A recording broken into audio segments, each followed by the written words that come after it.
a while back. Underneath. Here's a great pass underneath in the key. I mean, D-ball bounce, baseline. Don't get me wrong, all right? Every NBA team needs a great athletic baseline cutter who can finish at the rim, and Rui Hachimura is great at that. He's also a physical defender who's valuable for the Lakers, okay? But this year has been utterly disappointing for Rui's standards. Rui has had the potential for the last couple of years to turn into a great three-dimensional scorer, but this year he's only been consistent as a one-dimensional scorer. So is that really all Rui is diminished to?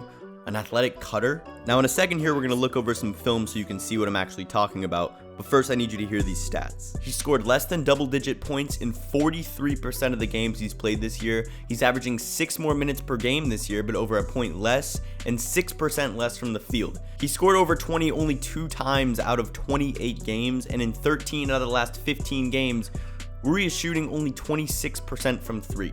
Now trust me, I'm not trying to take anything away from Rui. Those 2 other games in that sample size, he was good from 3.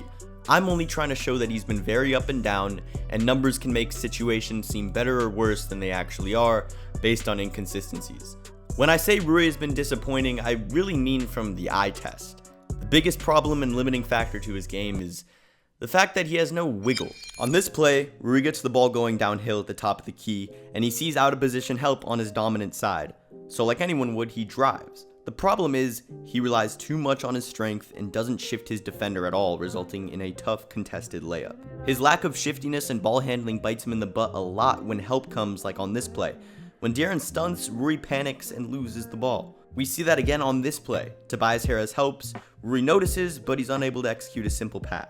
Rui's bag simply isn't deep enough. He's got strength and he relies on it way too much. All his skill set limits him to do here is simply jump with a 7-footer with a 7'5" wingspan. Obviously, that's gonna happen. Here's a good jab step from Rui. He actually shifts his defender here, but then he settles to shoot from mid-range where he's shooting only 30% on the season. It's a statistically bad shot, and if his game was opened up a little bit more, he would have been able to get to the rim in a more efficient way. Look, lowering your shoulder and pounding the ball towards the basket is never going to create a good shot on a capable defender, but unfortunately, that's all Rui really knows how to do.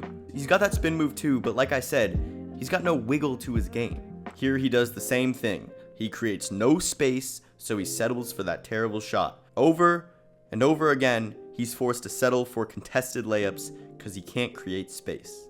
Yes, I just dissected Rui Hachimura's weaknesses on the court, but Rui has still played an important role for the Lakers this season. He's an elite cutter, he's elite when he's 2 feet from the rim, he's physical, athletic, and a good defender. Rui is an important piece for the Lakers, and it's not like he's a glaring liability in any particular area like D'Lo was on defense. My point is, this season, me and Lakers fans around the world were looking for Rui Hachimura to expand his game past that of a physical role player who can knock down an open 3, and he hasn't been able to do that this year. Rui is a great 3-point shooter, but he's not a versatile 3-point shooter. He can't shoot a 3 off the dribble. He's a catch-and-shoot 3-point specialist who's been shooting 1 of 10 from 3 over the past 3 games. So with Rui settling into this role he's played this season, it still leaves the Lakers without a 4th reliable 3-level scorer. If you look at the Celtics, the Cavs, the Thunder, they all have at least 4 players who can score on all 3 levels. Without Rui meeting that criteria this year, the Lakers have 3. So it really gives the best teams in the league an advantage on our team. I think as fans, we might just have to accept that Rui Hachimura isn't going to fulfill the potential we thought he had, but he's still going to play an important role for this team, and he's still going to have a long career in the NBA. But all that means is that the Lakers still have more work to do with their roster, and we're still a ways away from a championship team.